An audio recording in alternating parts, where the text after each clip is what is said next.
এই যে পালিয়ে যাওয়া স্বৈরাচার, ভারতে যেই স্বৈরাচার পালিয়ে গিয়েছে, তাকে এই বিচারের আওতায় আনতে হবে।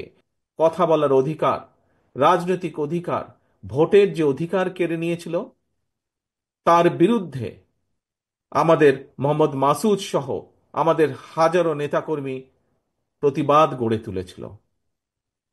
এবং এই প্রতিবাদ করতে গিয়ে, জনগণের দাবি যে অধিকার সেটিকে আদায় করতে গিয়ে, তাদের মধ্যে বহু গুমের শিকার হয়েছে, খুনের শিকার হয়েছে, হত্যার শিকার হয়েছে। তাদের মধ্যে বহু বিভিন্নভাবে পঙ্গুত্ব বরণ করেছে। আজ আজ এত আত্মত্যাগের বিনিময়, এত আত্মত্যাগের পর, জুলাই আগস্ট মাসে যেই মানুষগুলো, প্রায় 2000-এর মতন মানুষকে হত্যা করা হয়েছে, প্রায় 30,000-এর মতন মানুষ শুধু জুলাই আগস্ট মাসেই বিভিন্নভাবে জখম হয়েছেন, পঙ্গুত্ব বরণ করেছেন। বাকি 17 বছর তো হয়েইছে।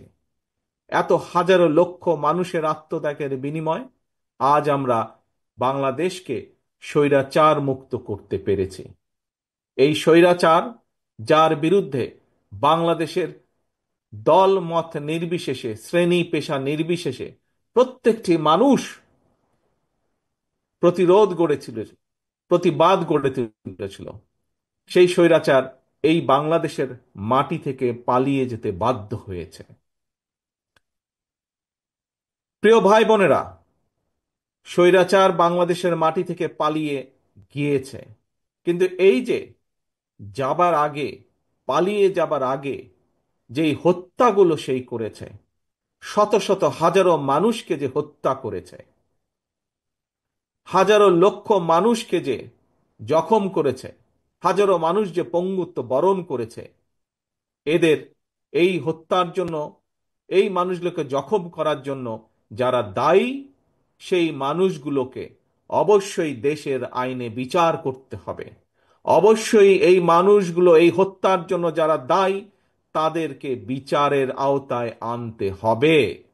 কারণ আজ যারা এই হত্যাকাণ্ডের সাথে জড়িত, বিশেষ করে এই হত্যাকাণ্ড, এই খুন গুম, এই জখম যারা করেছে, তাদের যে নেত্রী, তাদের যে নেত্রী 5ই আগস্ট পালিয়ে গিয়েছে, তার যদি বিচার না হয়, তাহলে যারা এত বছর ধরে গুম করেছে, যারা এত বছর ধরে খুন করেছে, যারা হাজারো লক্ষ মানুষকে জখম করেছে, তারা ভবিষ্যতে উৎসাহিত হবে।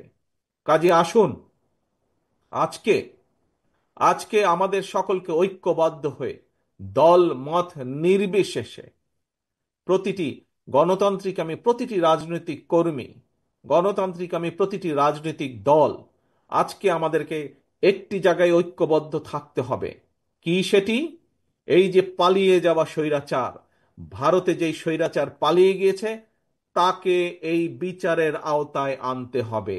এই হত্যার জন্য, এই খুন গুমের জন্য, এই জখমের জন্য, হাজারো মানুষকে গুম করেছে, খুন করেছে, তার জন্য তার বিচার করতে হবে। তাকে কোনোভাবেই ছেড়ে দেওয়া যাবে না। এই হত্যার দায় দায়িত্ব তার, এই পালিয়ে যাওয়া স্বৈরাচারের, তার বিচার করতে হবে।